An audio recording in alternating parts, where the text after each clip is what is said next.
So, you want to make your own wood filler? Well, this is the video for you. Welcome to Life Happens, Let's Fix It.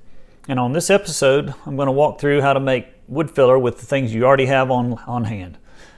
If you're like me, it never fails. You get to a point in your project where you've got some nail holes to fill or you've got a little boo-boo to fix and you don't have any wood filler and you don't want to run back to Lowe's again for the fourth time on this project. You know you've done it. So what I'm going to show you today is how I took things I already had on hand, wood glue, and I just emptied my orbital sander, and this was really from like a couple hours of sanding, so you should have plenty of sawdust, and if you don't have it on hand, just get your sander out and sand, if possible, the project you're working on so you have the actual sawdust to match up. But anyway, come along and I'll show you how I took these two simple items and made my own wood filler. Alright, so I've been doing a lot of sanding on this project, so I had plenty of sawdust in my sander, so I've just dumped some of that out here on a board, and I'm just going to mix this until it gets to a decent working consistency.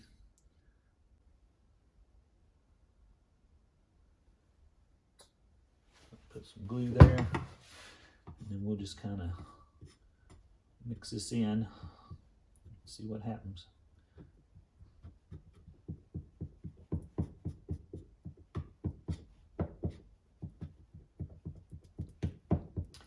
So one thing this will do is this should be a very durable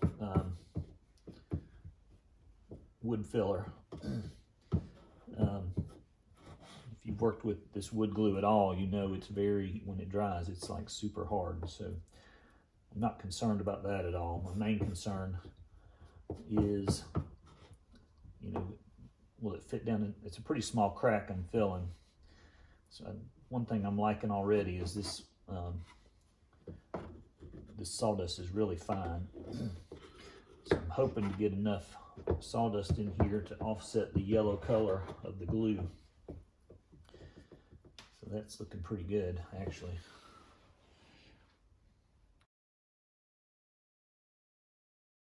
And see if I've got a sample of the plywood here. So there's before it dries. So it's still slightly off, but we'll see how it looks when it dries. All right, a little bit more glue in this to make it a little more workable.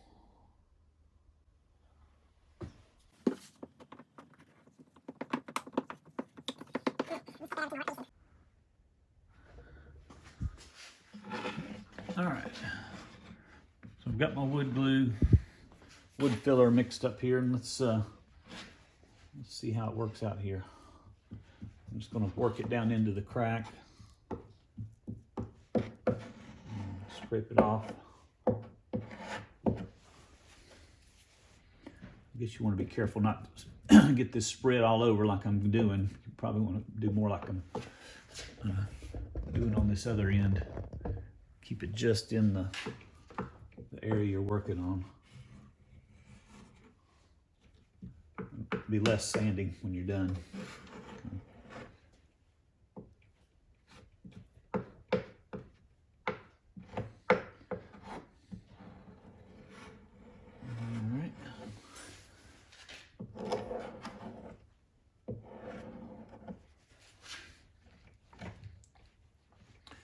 This is some hardwood pine on the side, so this is not plywood on the edge. But I'm going to go ahead and patch some of these nail holes, and we'll see how that looks for comparison.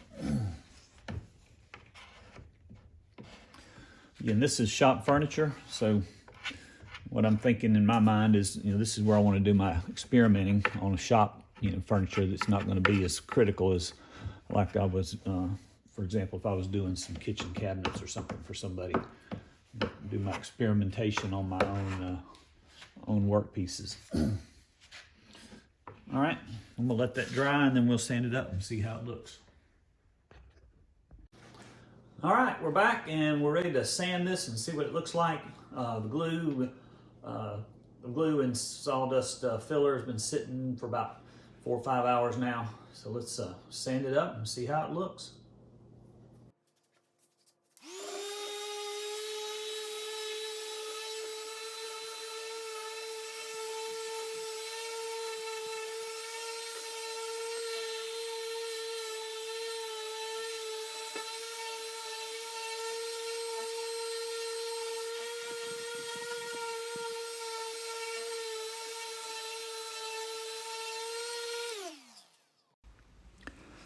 So let's take a look at the final results. As you look closely, you can see that it's not a perfect match, but for using what you have on hand and in a pinch, this is the perfect solution for your project. And to be honest, even the wood fillers from the store are very hard to get to match perfectly, as it's just hard to cover up some defects. So this is flush and can be painted or stained, and I hope this helps you on your next project. So there you have it. Now you know how to make your own wood filler with just what you have on hand. Check back next week when I post the video on the 4-drawer mobile storage cabinet that I'm working on for my shop. And I'll show you the project that we looked at today for the patching with the wood filler, and you can see the build on that project as well. If you're tuning in later, then I'll have a card right up here with a link to that video. And as always, subscribe to my channel if you like what you're seeing, and make sure you click that notification bell if you want to get notified when I post new videos. And also, if you like this video, click that like button, because it really helps my channel to get noticed more and to bring you more videos of things you like. Thanks for watching, and we'll see you next time.